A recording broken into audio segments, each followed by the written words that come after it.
Hindi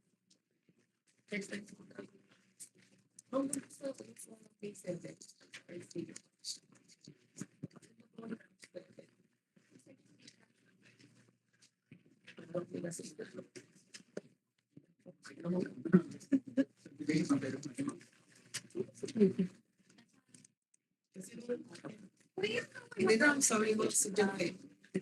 Ano ba naman sa'yo? O, nasa mga limit ko lang sila sa sorry. Okay, let's start. For attendance, muna tayo. Ani, Present po. Atienza. Hello? Kinig ba ako? Kinig ba ako ng malinaw?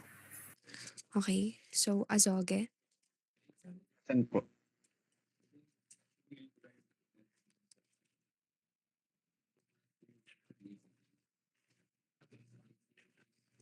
Bakuyag. Present po. Wait lang, nagsalita ba yung mga tinawag ko kanina? Kasi parang wala akong narinig. Nagsalita ba sila? Okay, sige. Ulit na, Ani. Atienza.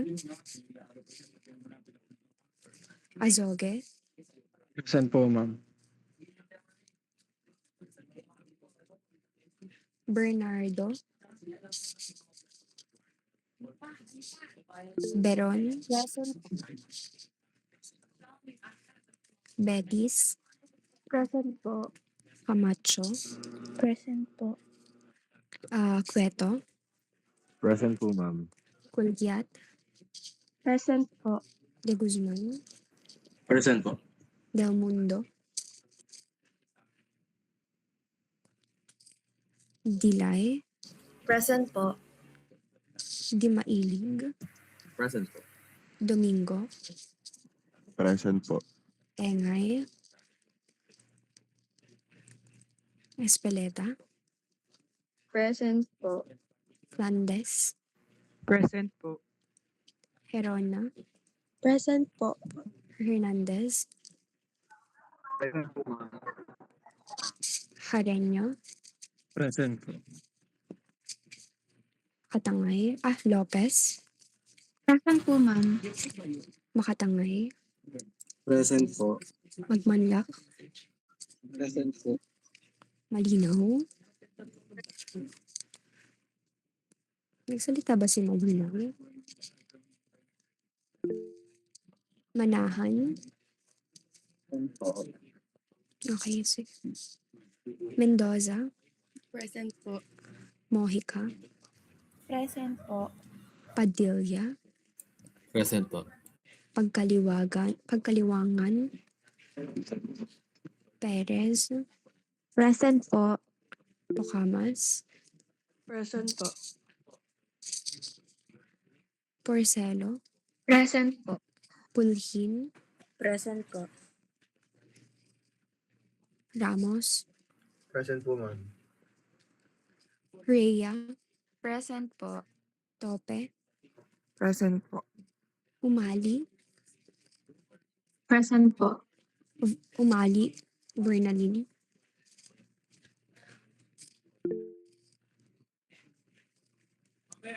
Ilagan. Present po. Okay, sige, noted. Si Umali. Okay, let's start. So today our topic is airfoil and Naka airfoil series. So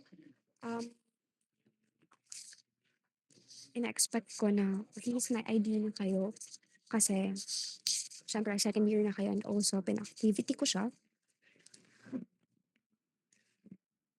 So yan, today we'll discuss about airfoil and Naka airfoil series. So let's start with a simple question. So, kapag tumingin ba kayo sa airplane wing, what do you think actually kung ano yung nagpapalipad sa aircraft?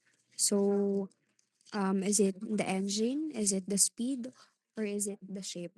Comment na lang kayo if you have an idea. Or raise your hand. Comment na lang kayo. Random guess. Idea lang. Anyone? If hindi kayo magko-comment, magtatawag na lang ako.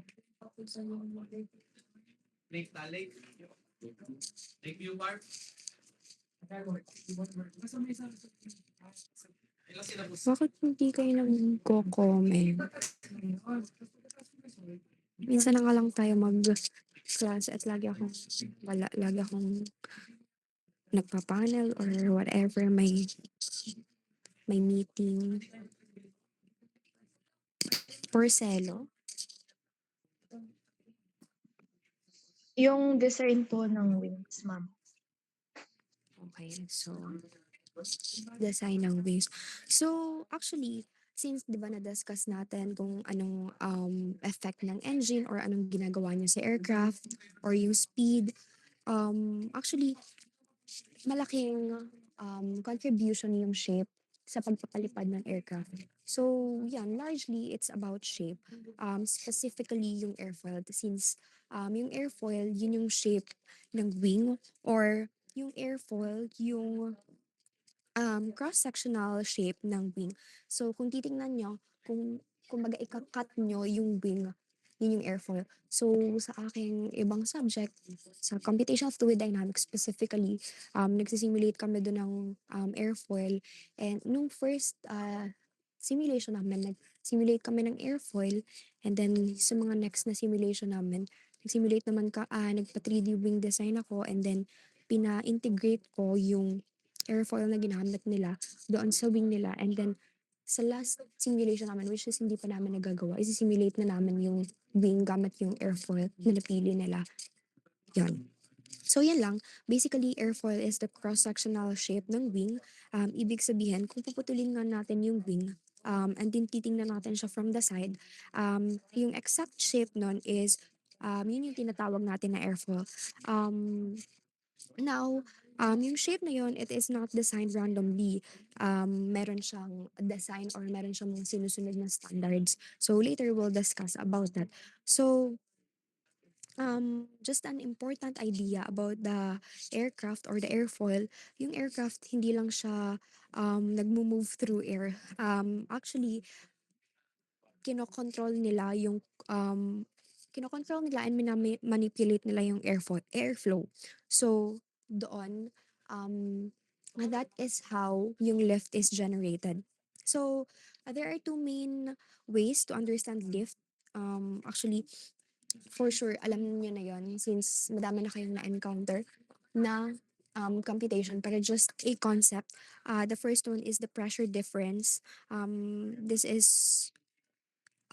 widely dinidiscuss namin or ginagamit namin sa computational fluid dynamics, which is kukunin nyo rin or iti-take nyo rin after the aerodynamics. After kasi ng aerospace flight mechanics, magkakaroon kayo ng aerodynamics and then yung computational fluid dynamics. So yun nga, the first one is through pressure difference. So kapag dumaan ang hangin sa ibabaw ng wing, nag-speed up siya and then kapag yung velocity is nag increase yung pressure is nagde-decrease.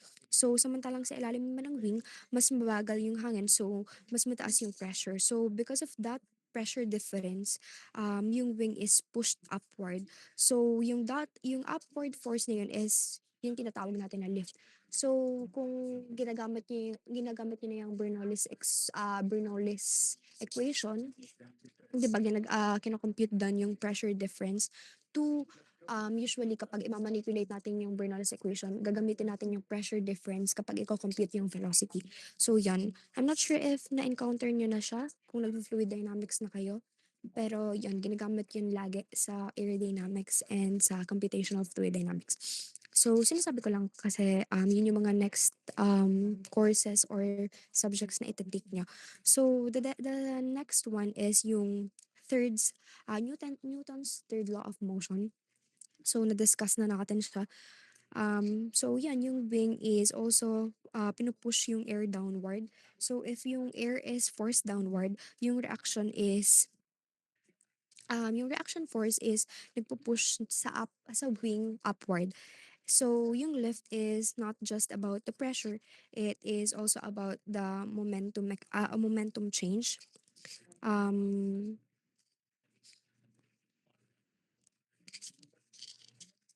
so yun nga, designing yung airfoil is very complex. So dahil doon, kailangan ng way to standardize everything. Hindi pwedeng basta, okay, ito na lang yung number ng airfoil, dapat standard siya or may sinusunod. So, hindi pwedeng mukhang curve lang yung description. That is why may naka airfoil series. So, later we'll discuss about that after we discuss yung tawag dito, basic parts of the airfoil. So, dyan pumapasok yung NACA or yung National Advisory Committee for Aeronautics.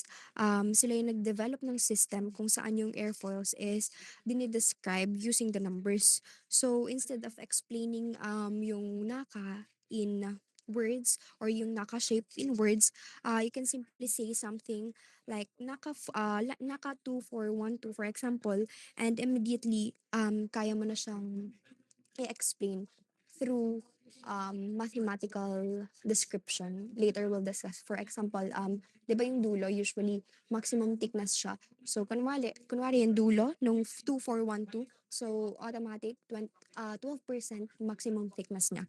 So later we'll discuss pa naman yung mga series na yon. So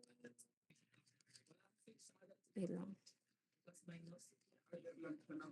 So, let's move on sa basic parts of airfoil. So, yung basic parts of airfoil, nabanggit ko naman na siya sa last activity natin. We have leading edge, trailing edge, chord line, mean camber line, maximum camber, maximum thickness, upper surface, lower surface. So, usually, yung mga parts naman ng airfoil, mababasa nyo na or may explain nyo na siya through its name lang. So, for example, sa leading edge, di syempre nasa most forward part siya ng airfoil. So, yun na. Moving on to the leading edge. So, let's start lang with the leading edge. So, this is the frontmost part of the airfoil and ito yung first part na nag interact sa airflow. So, this part is very critical because siya yung nagde-determine kung paano yung airflow is nasa-split between the upper and lower surfaces. So, if yung airflow is hindi makapag um, smoothly attach dito sa leading edge, magsa-separate siya. And kapag nag-separate yung airflow, yung lift is nagde-decrease and yung drag is nag increase. So, that is why yung leading edge is usually rounded. Kasi kapag sharp siya, yun nga, magsa-separate yung airflow and magkakaroon ng turbulence or magkakaroon ng risk of flow separation and yan, during stall conditions, um, magde-detach yung airflow. So yung leading edge is not just front part of the airfoil, it is the control point of the airflow attachment and stall behavior. So moving on to the trailing edge. So in comparison or in contrast sa leading edge, ito naman yung dulo ng airflow. So um, trailing edge is the rearmost part of the airfoil, kung saan yung airflow from the upper and lower surfaces is nagmi-meet again. Kasi 'di ba sa leading edge naghihiwalay siya. Kunwari yung leading edge is very sharp or very round. So doon na determine kung paano maghihiwalay sa to upper surface and lower surface. And then dito naman sa trailing edge, dito naman sila magmi-meet. So at this point, gusto natin na yung airflow is aalis siya sa airfoil ng smoothly. That is why very sharp siya. So if yung flow is nag exist in a chaotic way, nagka-create siya ng turbulence and nag increase ng drag. So that is why yung trailing edge, it is designed to be very thin and yung pagka-nipis ng trailing edge, nakaka-help siya to ensure na yung airflow is mag exit siya cleanly. Hindi na siya sasabit-sabit.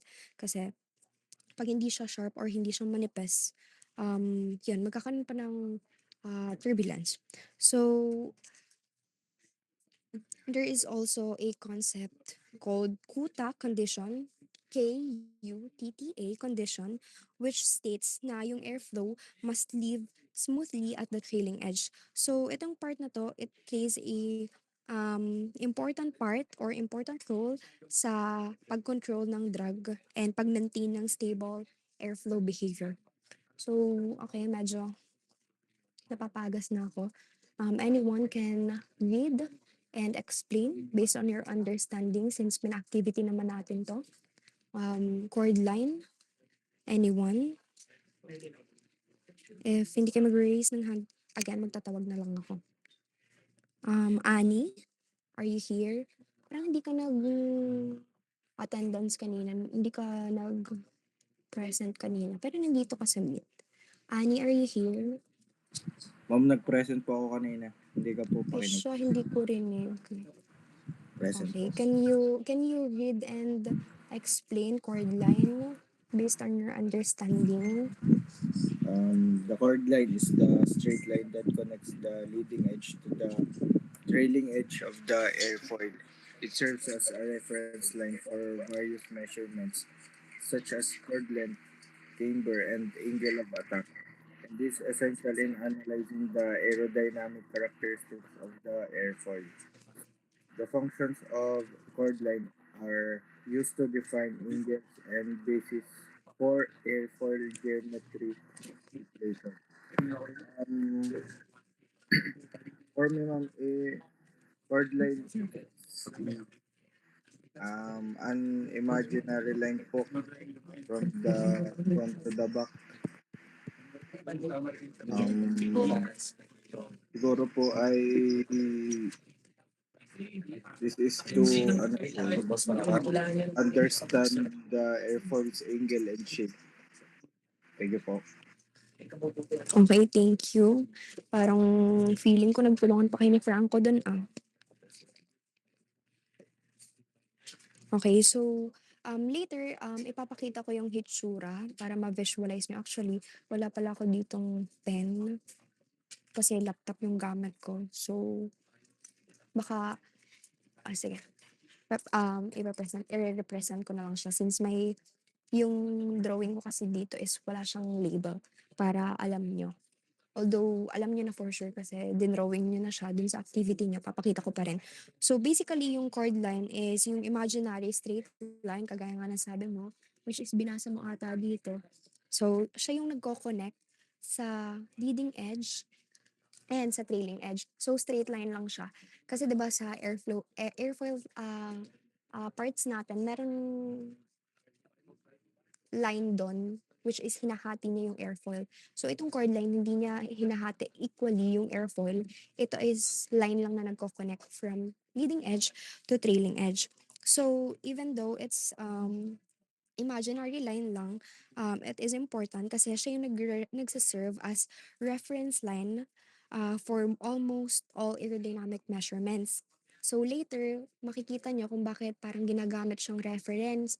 Kasi 'di ba pag dinedescribe natin yung parts of nung series, naka-airfoil series, laging in reference sa chord line. So yan, that is why reference siya or reference line siya. So, yan. For example, kapag pinag-usapan natin yung angle of attack, we are referring to the angle between the chord line and the incoming airflow. So, yan, reference naman siya.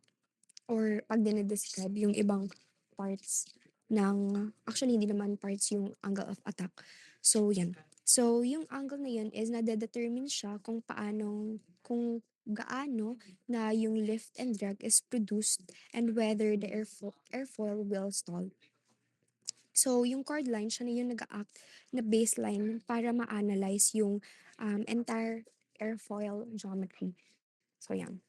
Next, mean camber line. Anyone? Raise na kayo ng hand. Nire-record ko to kasi parang wala tayong recitation. Pero we'll have a quiz. Yes, Del Mundo. Since parang hindi kita na-mark kasi nag-comment ka lang. Yung mean camber line po ma'am is parang ito po yung curve line na nalolocate po sa between upper and lower surface po.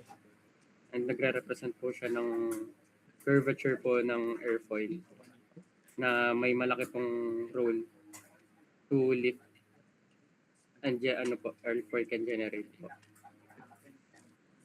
Okay, thank you. So, ito yung sinasabi ko na line na naghahati equally dun sa upper and lower surface ng airfoil. Kung makikita nyo sa, kung nag-drawing man kayo, kung gumawa kayo ng activity, di ba may hidden line dun sa gitna ng airfoil, which is yung chord line na kanina na nagko-connect lang doon sa leading edge and trailing edge. Ito namang mean camber line. So, mean, siya yung naghahati equally. Yun.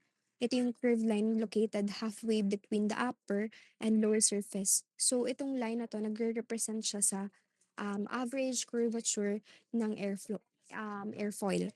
So, yung amount of curvature na directly nag-a-affect kung paanong yung lift or how much lift yung airfoil is, wait lang, nagugulo ang aking construction of sentence. So, yung amount of curvature na directly na nag-a-affect kung how much yung airfoil, kung gaano kadami, oh my gosh, wait lang, I'm sorry, na hindi ko sa utak ko.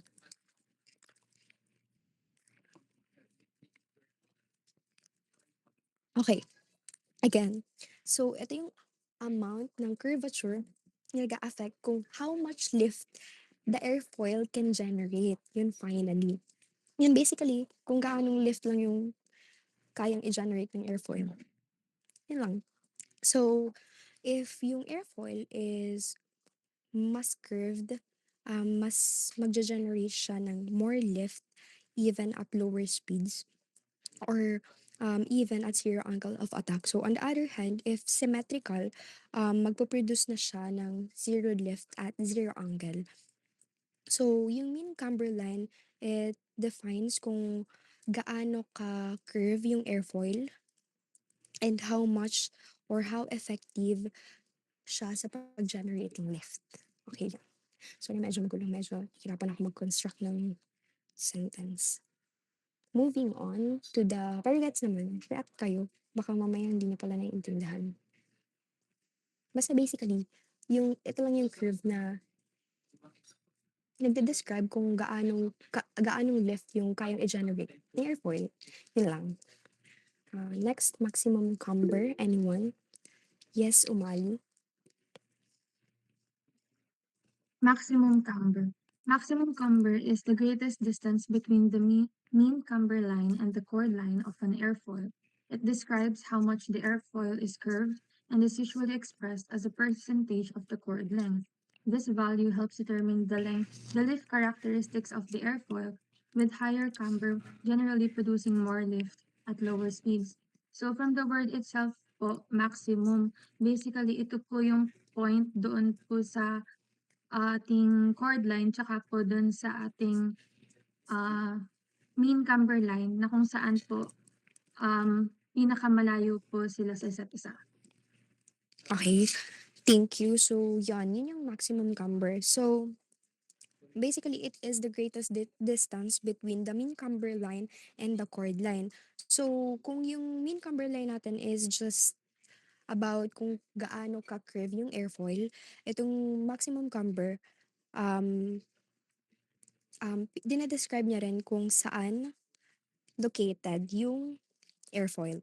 Kung saan curved yung airfoil. So, this is located sa near the front ng airfoil and it tends to produce more lift at lower speeds. So, if it is located farther back, mas efficient naman siya sa higher speed. So, again, kapag maximum camber is located forward or near the front ng airfoil, it tends to produce more lift at lower speeds, and then kapag farther back naman is mas efficient siya at higher speeds. So yun nga, it is not just about the curvature of the airfoil, it is about the position along the cord. So next, for the maximum thickness. Yes, Bernardo? Maximum thickness is the thickest part of the airfoil, measured as the greatest distance between the upper and lower surfaces. It is usually expressed as a percentage of the cord length and plays an important role in determining the structural strength and aerodynamic behavior of the airfoil, including its drag and lift characteristics. Function of maximum thickness are affects structural strengths and influences drag and airflow behavior. So, ang pagkakaintindi ko po ay ang maximum thickness po ay ang largest distance po between the upper and lower surface po ng isang airfoil po. And dinidescribe niya po kung gaano po kakapal ito at saka po kung saan po yung kapal po na yun nakalocate. Sige po.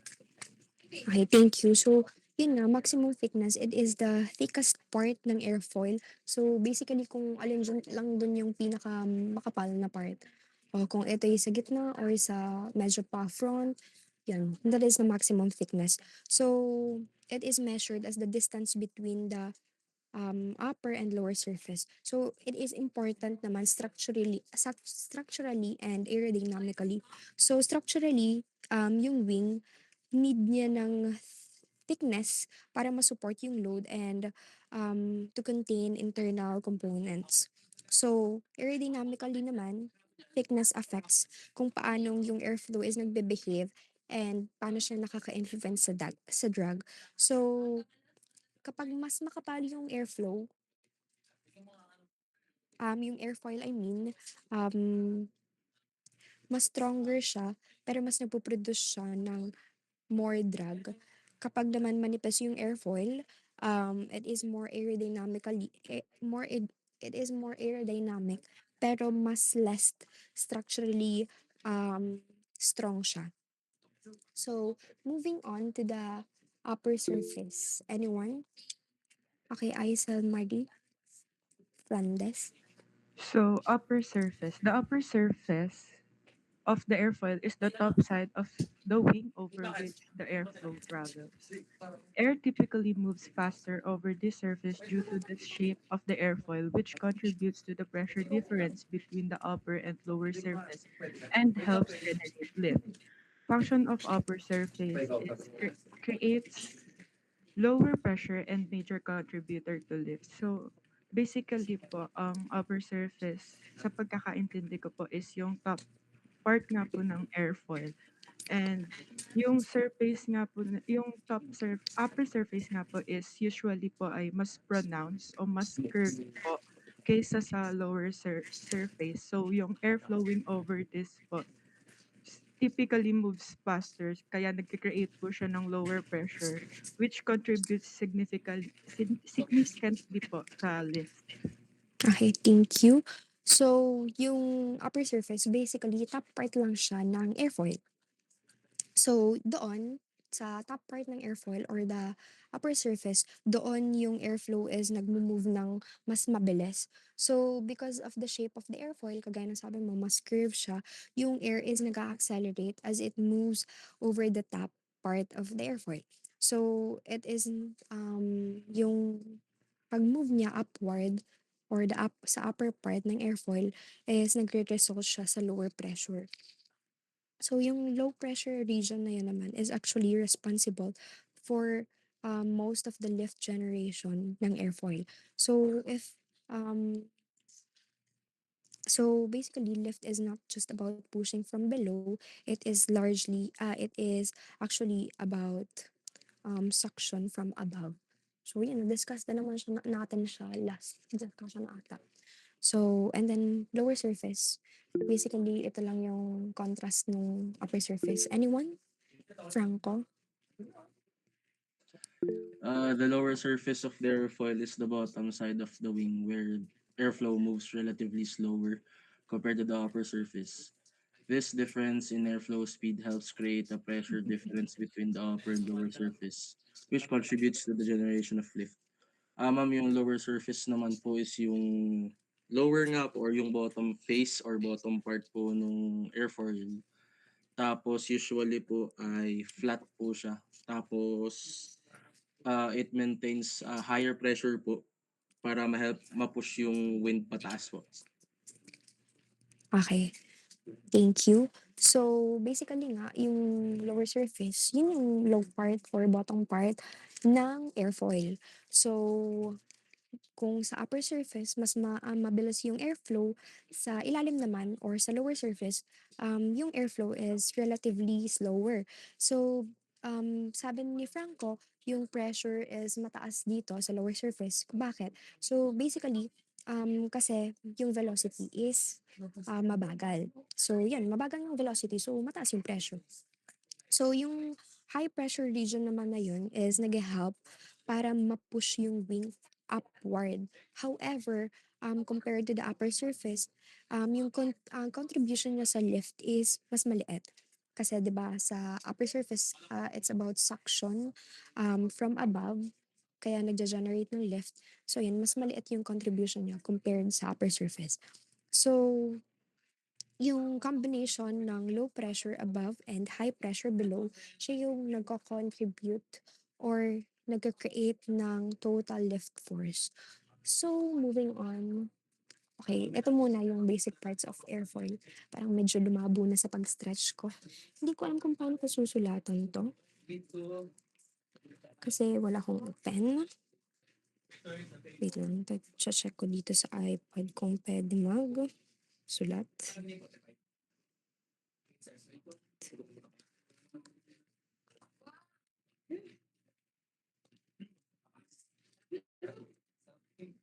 Sir Jason.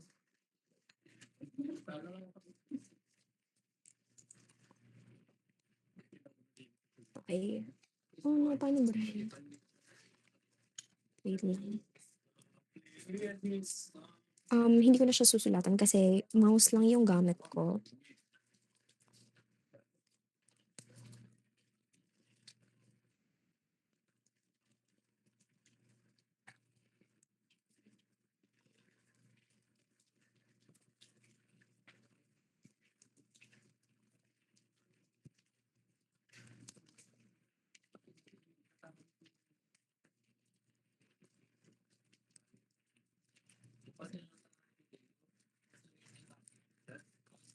Okay.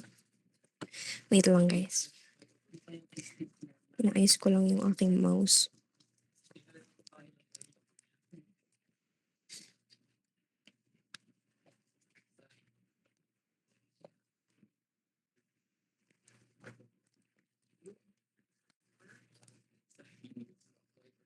Okay, so since na-discuss naman natin yung description ng mga parts, for sure madali na siyang i-visualize. Pero just so you can visualize easier, ito yung leading edge. Nakikita ba? Hindi ko na siya susulatan ha, medyo mahirap siya eh. So basically, this is the leading edge, the frontmost part of the airfoil. So ito naman yung maximum thickness. Diyan yung pinaka-thick or pinaka-makapal yung airfoil. As you can see naman. And then, ito naman yung maximum camber. Actually, no. Wait lang. How to erase? Wait lang. Sorry, medyo lutang ako. Na-stress pa kasi ako gising. This is the maximum camber. Kita ba? Or nahihirapan kayo tingin? Kita naman, diba? So, at saka, ina-expect ko nga, alam niyo na to kasi pina-activate ko naman to. Alam kong yung iba, pare-parehas kayo ng sagot, no? Parang mga nag-chat GPT eh. Pero, yun.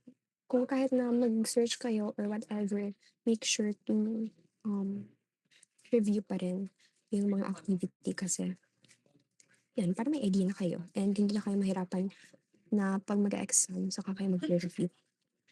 So, yun lang naman yung reason kaya ako nagpapa-activity. And then, this is the maximum camber naman. Yan, itong line na yan. I mean, camber line. Mean camber line. Yan yung nag-separate or nagde-divide equally ng airfoil. Gets ba? Ito yung maximum camber. Yan. Yung distance between the chord line and the camber line or the mean camber line. React kayo, nagigets nyo ba? Or malabo, nakakalito.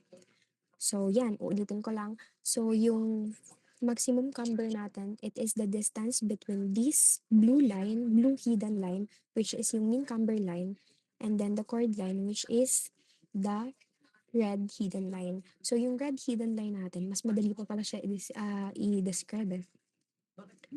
Wait lang. Wait lang tayo mag-charge ng aking laptop. Okay. Okay, moving on. So, yun nga, itong red hidden line, it is the chord line. So, siya yung nagka-connect lang, hindi niya hinahati yung ating airfoil. Kinoconnect niya lang yung ating leading edge and then the trailing edge. So, moving on, ito naman yung trailing edge natin. Yung pinakadulo lang. Actually, kahit hindi ko nga i-discuss, parang madali siya hulaan. Pero syempre, hindi natin hula. So, ito namang lower part, it is the lower surface. Ayan. Pero doon naman sa ipopost ko ng PPT, lalagyan ko na ng label para ano. And then, itong dinodrawing ko na to, this is the upper surface. So, yun lang. Ano pa bang, bakit na-drag? Okay, sige, hindi ko nabuburahin. Medyo. And then, ito naman, dito sa front, although this is not part ng ating basic parts ng airfoil, para lang alam nyo, ito, yan. Yan yung angle of attack. Yan. Yan yung angle of attack. And then, dito, itong papunta na itong wind na yan yung relative wind na tatama sa airfoil. Okay, so moving on to the NACA series.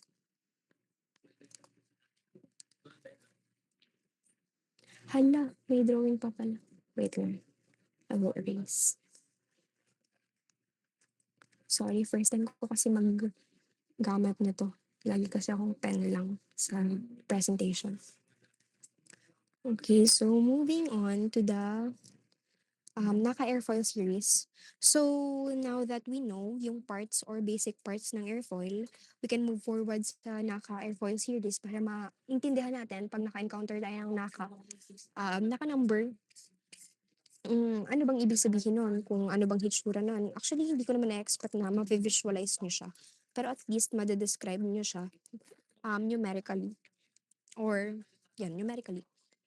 So, yun nga, kagaya ng sabi ko kanina, the purpose of this system is para ma-standardize yung airfoil design. So, instead of describing the NACA series or the NACA airfoil in words, ma-describe natin siya in a numerical way. So, yan, mas madali siya i-compare and i-analyze.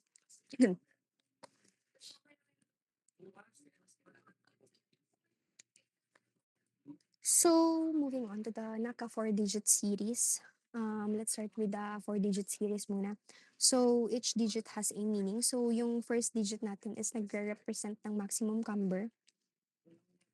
So, second digit is location of maximum camber naman. Tens of chords. So, kagaya ng sabi ko kanina, yung pag-describe natin sa parts ng airfoil, usually, in reference siya sa chord line or sa chord. So, last two digits naman is the maximum thickness. So, usually, yung last two digit, maximum thickness na siya. Hindi na siya times to whatever. So, kunwari, okay, example muna tayo pala. Can someone explain itong ating example na naka 2412? Para raise na lang ng hand. Yes, Carlo Miguel. Yung first digit po na 2, kinig po ako. Yes, yes, yes. Yung first digit po na 2, yun po yung sa camber po. Which is naka-percent po siya. So, 2% po, camber po. Then yung 4 po is where the camber is located. So, sabi po dito is tens of chord. So, siya po ay 40% ng chord. Doon po malolocate. And then, yung maximum thickness po ay yung 12 naman po. Okay, thank you. So, before I explain yung mga digits ng 4-digit series, explain ko lang muna. Ang difference ng 4-digit series and 5-digit series, ang 4-digit, it's about geometry lang. Wherein yung 5-digit series or naka 5-digit series is geometry and performance. So yan, moving on to the digits ng ating naka 4-digit series. So first digit is maximum camber. So this is in reference to chord pala. Hindi ko lang na note dito, pero kung nakikinig kayo, i-take note niyo yan. Ang first digit is maximum camber in reference to chord. So 2% siya ng chord. Gets? React na kayo if gets. So basically, this is if in percentage or in decimal. So kung in decimal siya, 0 to chord or 2% of chord. Gets? So yun yung first digit natin. So next is yung second digit naman. It is yung location ng maximum camber. So intense. So 40% siya or 0.4 C. 40% of chord from leading edge yung location ng maximum camber. And then, kung in decimal naman is 0.4 C. So, yung first digit, 0.2 C or 2% ng chord. And then, next is yung location naman is 0.4 C since it's intense. 0.4 C or 40% of chord. Gets? React na kayo if nagagets nyo. Okay, so lastly, yung last digits or yung third and fourth digit, yun yung maximum thickness. Maximum thickness ng ating airfoil. So 12% yung maximum thickness. Usually ganun lang naman lagi yung last 2 digits. Okay, can we move forward na? Naiintindihan nyo ba? Okay. So next is naka 5-digit series. Anyone? Raise kayo ng hand. Tinitake note ko to. Malay nyo, magka-plus kayo sa finals. Malaki ang finals, 20%. Anyone?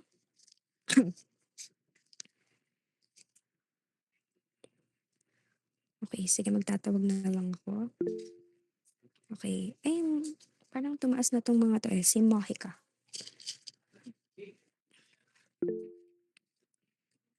Si Mohika?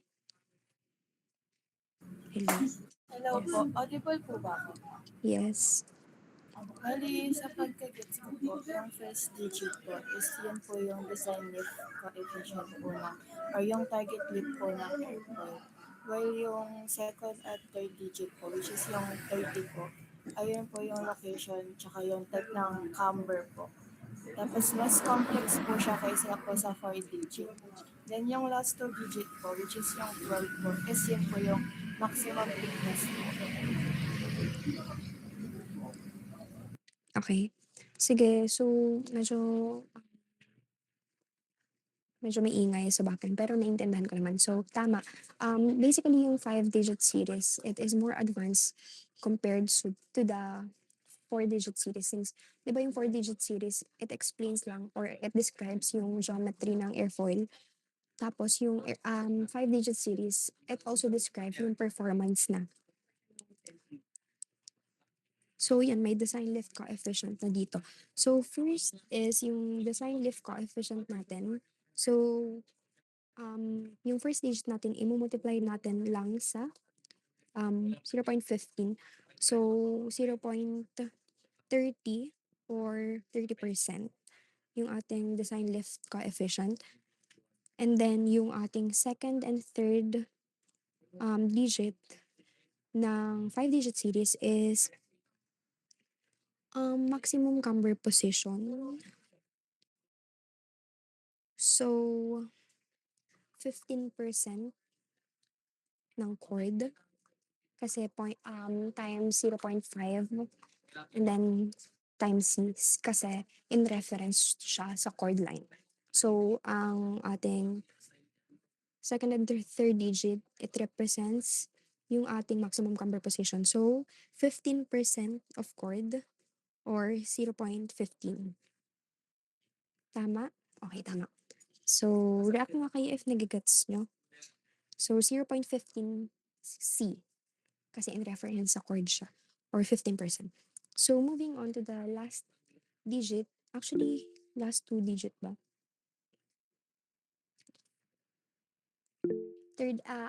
Last digit na pala. Fourth and fifth. So, ang last digit natin is yung 1 and 2. So, 12% yung maximum thickness niya. So, ganun lang naman lagi. Madali lang siya. Ang nagbabago lang lagi is yung mga unang part ng naka-digit series. So, lastly, 6-digit series naman tayo. Tatandaan nyo to ha. Actually, nung nag-exam ako dati dito, hindi ko sure kung itong subject na din na ito. Pero, pina-identify to sa exam. And hindi ko, dapat i-describe mo pala sa aming exam, dapat i-describe mo kung ano yung second digit, third digit, and fourth digit pala, and yung mga last digit na yun. Nilagay ko lang yung numerical explanation or numerical description. Hindi ko na dinescribe na, okay, this is the minimum pressure. So, yan, mali ako. So, tatandaan nyo, don't forget na ilagay yung second digit is the minimum pressure, ganyan, and then yung numerical equivalent niya. So, yan, moving on to the naka 6-digit series. Anyone? Wait lang, check ko lang. Yes, Tope?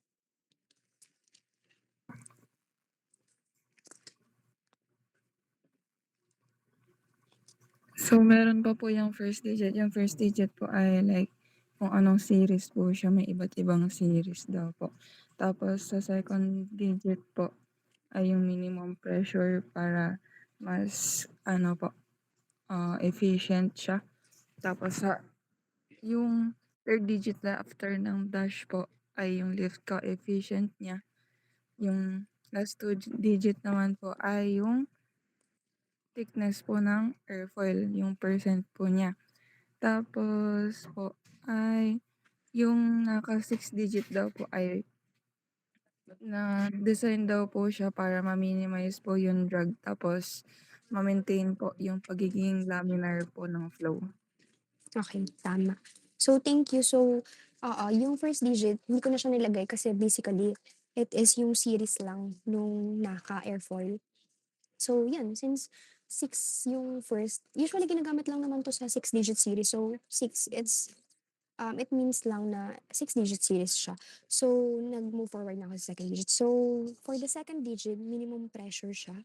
So, actually, location siya ng minimum pressure. So, it is yung, anong number natin dito? 3. So, 3 times the 0.5 times the C kasi in reference ulit sa chord. So, 15% ng chord or 0.15 C F decimal. Gets? Gets ba? Everyone? Okay, so next naman sa ating third digit after ng dash. So, it is yung design lift coefficient. So, if mapapansin nyo, walang design lift coefficient sa ating 4-digit series kasi nga, all about geometry lang siya. So, mga location lang siya ng camber line or yung thickness dito, may design lift coefficient tayo sa 5 digits and 6 digits. So, times 0.1 lang siya ng third digit. So, 0.2 ang ating numerical value ng third digit. Numerical description, I mean. So, sa fourth digit naman, it is yung thickness. This is not the maximum thickness. It's just the thickness. So, this is 0.1 times yung fourth digit times the 0.01 pala, I mean. And then, times the C kasi in reference ulit sa chord. So, 0.01 C. Yun lang. Gets? Gets ba? 0.01 C. Gets ba, everyone? Actually, nilagay ko naman dyan yung kung paano nyo kukunin para madali. Dati kasi wala, parang description lang. So, babalikan nyo para lang alam nyo. So, lastly is yung maximum thickness. So, 15%. Laging ganun lang. Yung last two digit, yun yung maximum thickness. So, yun. Gets ba ang ating topic for today?